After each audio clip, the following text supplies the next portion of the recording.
Hello guys, how's it going? My name is Dal. And patch 10.15 brought with it a ton of class changes, with many of those improvements we've been able to witness for ourselves in the 5-5-1-1 community duels, where we get to watch some of the very best compete against one another to see which one comes out the strongest. Often I get questions from you guys asking me for class recommendations, with many of you looking to pick up a new playstyle with the most recent PvP catch-ups finally enabled. And while the list of very top performers for PvP has not changed since the patch 10.1, we did see a lot of class specs make new gains with the release of 10.15 specifically. So in today's video, I wanted to highlight those playstyles which have seen the biggest improvements for PvP with this most recent Dragonflight update. But right before that, most of you guys watching these videos are still not subscribed. However, the more of you remind, the more of you do, so let's keep it going. Subscribe to the channel and ring the bell if you're watching these videos anyway. Especially if you want to get more regular content regarding Dragonflight, patch 10.15 or any future updates going forward. One of the specs that's seen the biggest improvements for PvP content is the Unholy Death Knight, which didn't see a revamp but more of a restructure starting at its base level. Unholy Death Knights are masters of plagues, shadows, and the undeath, but so far their recent playstyle has felt very one-sided. Most of it revolved around summoning minions and empowering your ghoul, while all other aspects took a backseat in gameplay. 10.15 has toned down their burst but greatly increased all other aspects of Death Knight.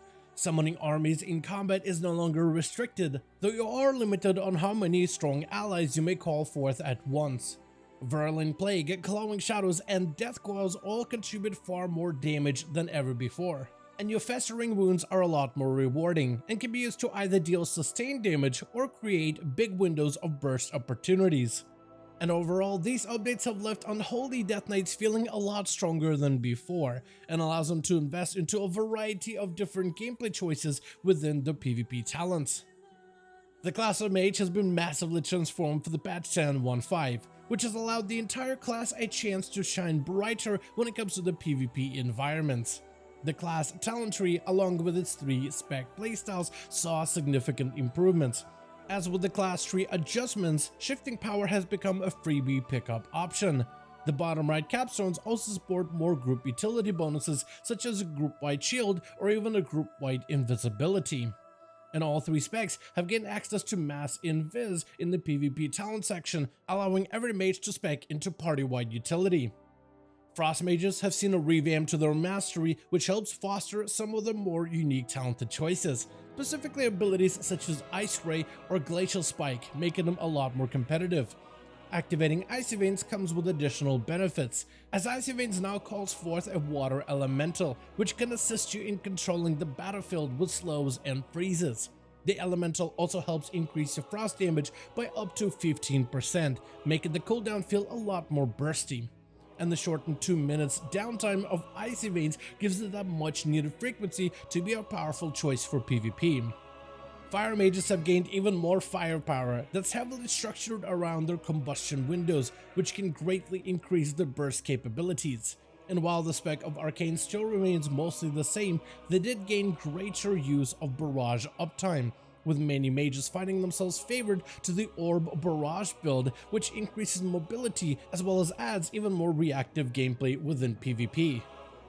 Like mages, Holy Paladins have had a pretty big revamp in the 10.15, which has resulted in a big surge of Holy Paladin representation within the rated content. The specs saw a ton of new gameplay improvements to better support their armored healing playstyle. Previously, Paladin's mastery dictated that they must dive straight into danger to benefit from their positional healing increases, which often forces them to embrace their combat healing playstyles but puts them out in the open without a cover to hide away from their enemy's setup. Beacon of the Lightbringer allows them to hang back a good distance without losing out on the mastery's value, which gives them far better flexibility when it comes to their positioning. Holy Shock healing has also been greatly improved, allowing them to replenish their allies with less risk of being interrupted.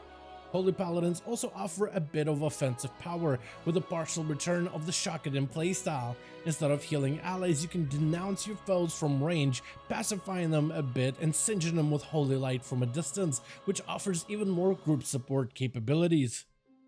Like mages, balanced druids have gained a few notable talent options, though none as extensive as the revamp certain classes have gotten.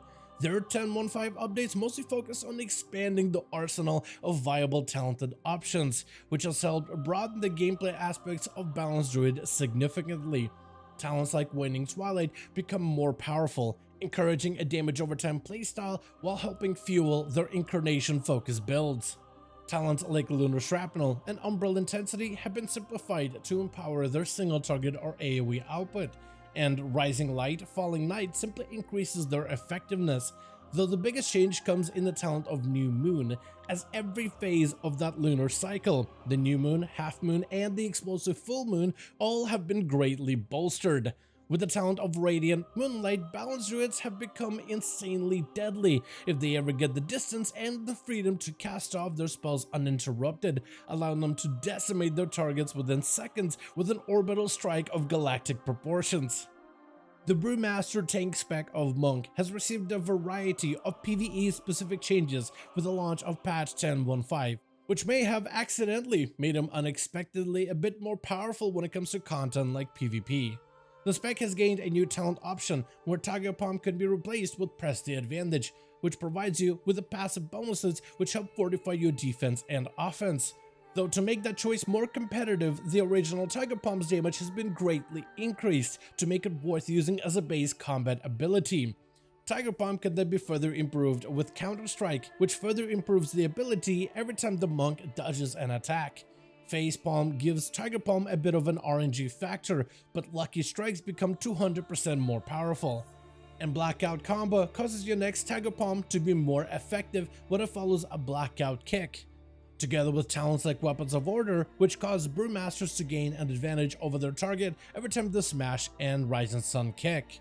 While Brewmaster monks aren't usually known for the burst damage within PvP, these periodic Tiger Palm combos can help them smash their targets with unexpected ferocity. Combined together with their unique PvP toolkit focused on group gameplay, Brewmasters may actually get the chance to properly shine for PvP combat in the patch 10.15.